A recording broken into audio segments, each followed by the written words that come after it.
Good morning. Criminology second year of Data Center College of the Philippines. I am here again, your instructor for first aid and water survival. So today, we will be discussing the different first aid measures for selected emergency situation. So the most common emergency situation ang pag-uusapan natin ngayon. So we will be dealing with 15 common illnesses or common situations wherein first aid measure is needed immediately. Okay? So let's start. Get your module, and while I am discussing into my video, kindly check and have your you need to take down notes for additional informations, and you need to highlight for very important matters or very important first aid measures to the different illnesses or situations. So let's start. So the first one that I will be discussing to you is shock. So what is shock? Shock is a condition resulting from a depressed state of many vital body function. It can be life-threatening even though the injuries or conditions that cause the depression may not otherwise be fatal. So meaning fatal, nakakamatay. So the vital function are depressed when there is a loss of significant amount of blood volume, reduced blood flow, or an insufficient supply of oxygen. Okay? So, let's enlighten your mind with regards to what is shock. So, sabi niya doon sa module ninyo, shock is a result of a depressed state of many vital body function. So, what are the vital organs in the body? Which includes our brain, our heart, our lungs, and our kidney. These are vital function or vital organs in the body. Many of the organs in our body are important, but these organs are very vital for our life. Okay? Meaning, bumababa yung functioning, yung paggalaw or yung function ng mga organ na ito because of loss of blood supply. Nagkakaroon ng tinatawag na ischemia.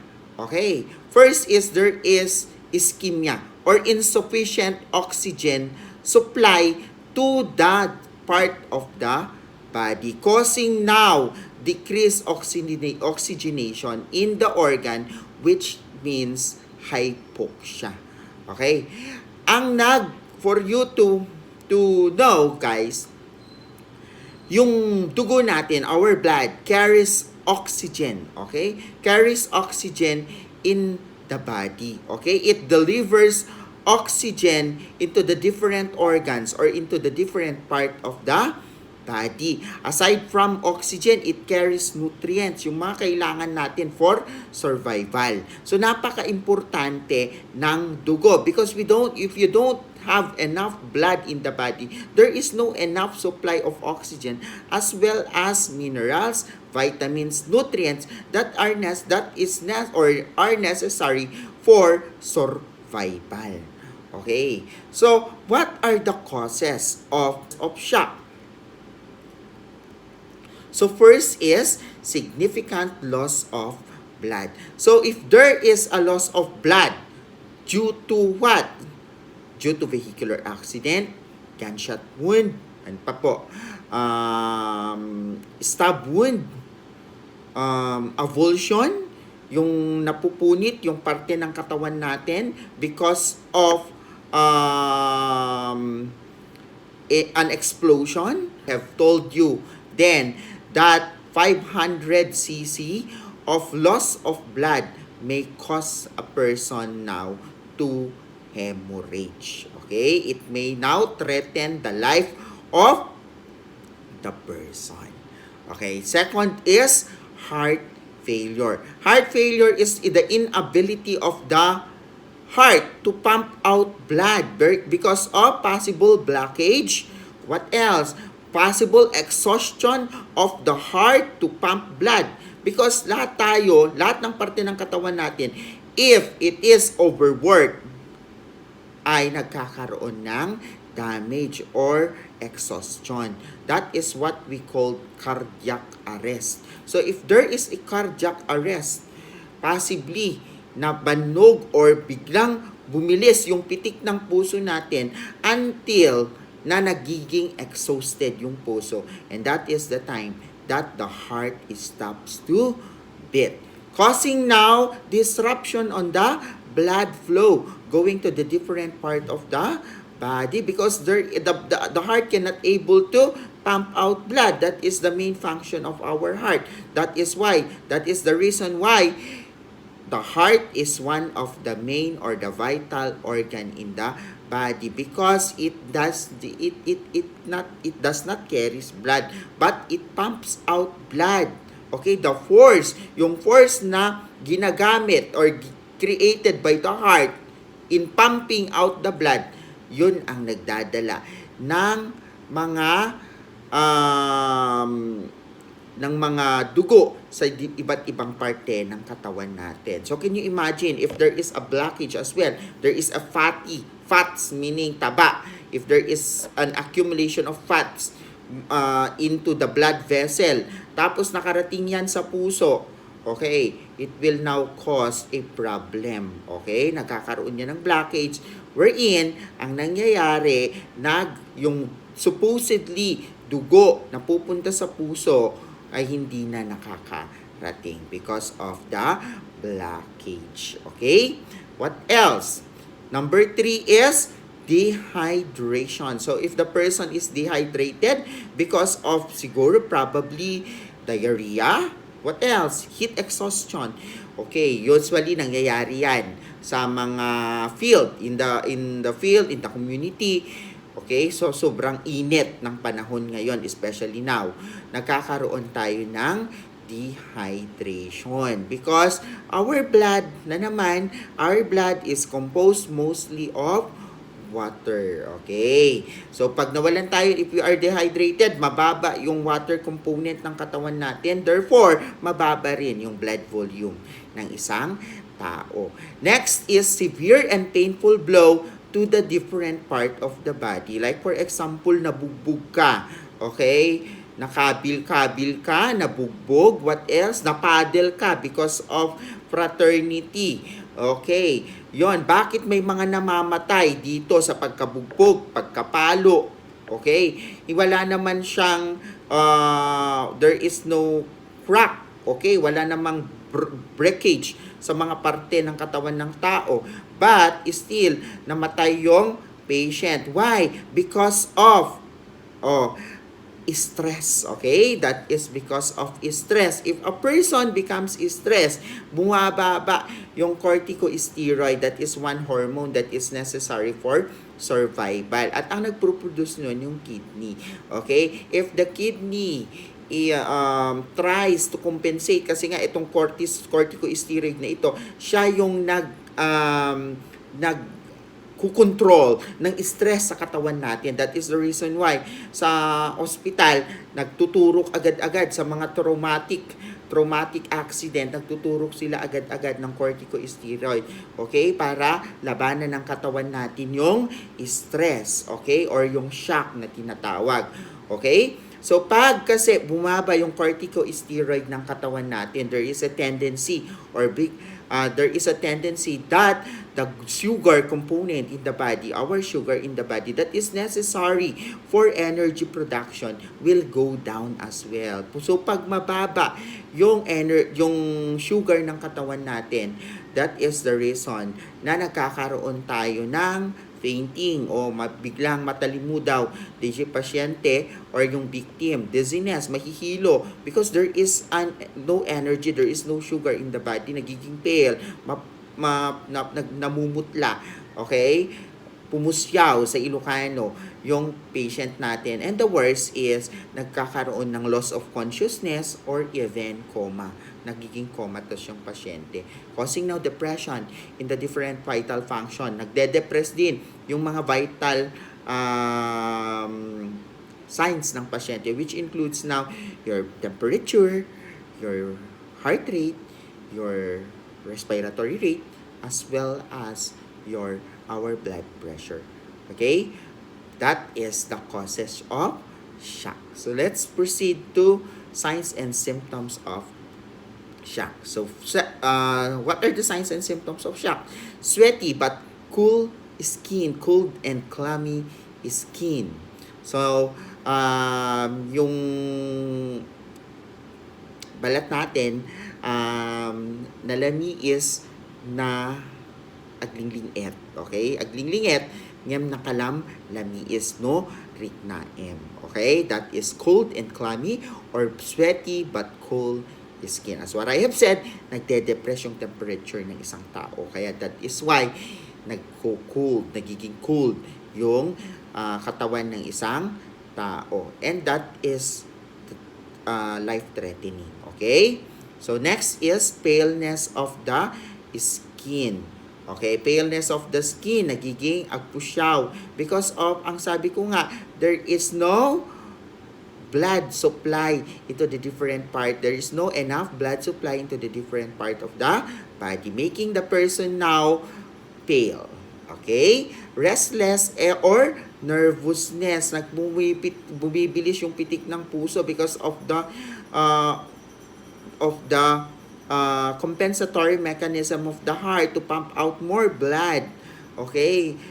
And restless, nagiging restless because there is no oxygen going to the brain. That is the reason why nagiging restless na yung pasyente. Hindi na siya isip ng maigi at saka kuti-kuti. Hindi siya concentrate. There is lack of concentration sa pasyente natin. Okay, thirstiness and dry mouth. Okay, nagiging dry and thirstiness. Thirsty na tayo because of nade-dehydrate na tayo, nagiging hypovolemic or masyadong mababa yung water component ng katawan ng isang tao. Fast and shallow breathing. Fast meaning mabilis pero mababaw lang yung paghinga ng pasyente. Parang hingal aso. Okay? Because of lack of oxygen in the body. Okay? Next is dilated na yung pupil. As what I have said, because of poor oxygenation in the whole body, there is already dilated pupil. So later on, I'll be discussing to you in the latter part of the discussion, I'll be showing to you or I'll be giving to you a video on how to check the pupil of a victim. Okay? Because if there is a dilation, meaning dilated, hindi na siya nagkukonstrict. Constriction is bumasit. Pero pag dilated na siya, malumaki, lalaki na yung ring. If you will to look your eye, meron siyang ring-like doon sa loob. That is what we call the pupil. So if the pupil is dilated, there is a possibility of low oxygenation in the body. And pag masyado na talagang napakalaki, there is a tendency that the victim is already dead. Okay? Next is rapid pulse, very rapid yung pulso natin because of ito sinasabi ko na the compensatory mechanism of the heart to pump out more blood sa katawan until napapagod na rin talaga yung puso and nag-give up na rin. Okay, parang din tayo if we are tired of everything, minsan bumibigay na rin tayo. That is the heart as well. So mag-ingat-ingat tayo. Okay? It doesn't mean that you are healthy, hindi na napapagod yung katawan. Okay? Napapagod din ang mga iba't ibang parte ng katawan natin. Next is nausea or vomiting. Nauseated. Okay? Nauseated is the feeling of vomiting, agdudulo, okay, and vomiting, agsarsarwajay, pasyente. Because of what? Sabi natin kanina, because of dizziness, okay, ag-ulaw, DJ pasyente natin. So what are the first aid measure for shock? So first is, you need to control bleeding. So I'll be discussing to you later on how to control bleeding, okay? How to control bleeding doon sa wound. Then replacement of fluid, pwede mong painumin yung victim natin if it is conscious. If it is unconscious, never let him drink anything. Do not put anything by mouth if that is unconscious, because it may just cause aspiration. Is control the pain. So how to control the pain? Rest. You need to rest the affected area. Ice application that may alleviate or that may lessen the suffering of the victim doon sa parteng mas sobrang sakit. Then elevate. You need to elevate the part. Elevate the part elevate the affected part. Okay? So, and as well as evaluate. Okay? Evaluate kung kaya pa talaga ng pasyente natin. Sa abroad, somehow, nagbibigay sila ng mga pain relievers. But, hindi na kayo dapat ang nagbibigay. Okay? Ang nagbibigay na dapat ay ang mga medical personnel. Yung mga magre-rescue. Okay? Next is, you need to prevent heat exposure. So, kung napakainit, kasi nga, pag shock ay nagiging bumababa yung mga vital function natin. So, please transfer or transport the patient in a place na hindi siya naiinitan dun sa mga malilim na parte. Okay? Para hindi na siya don't add any suffering from the patient anymore, okay, or for the victim anymore. Okay, elevate the casualty's feet higher than the level of the heart. So that is the shock position. So lay the victim on back, okay, pahigain mo. Don't place pillow under the head, okay, never place pillow under the head. Okay, elevate legs above the heart level or a minimum of 8 to 12 inch.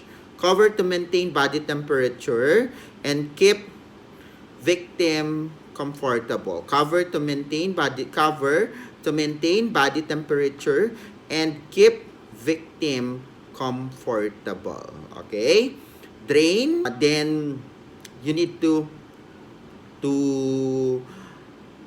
position the head if you will not to suspect neck injury, you can position the head at the left part. But if you know that there is, or if you suspect that there is a neck injury, so please never move the neck part. Okay? So, and nothing per orem or nothing by mouth to an unconscious patient. Okay? That is for shock. So, I hope you've learned things from shock.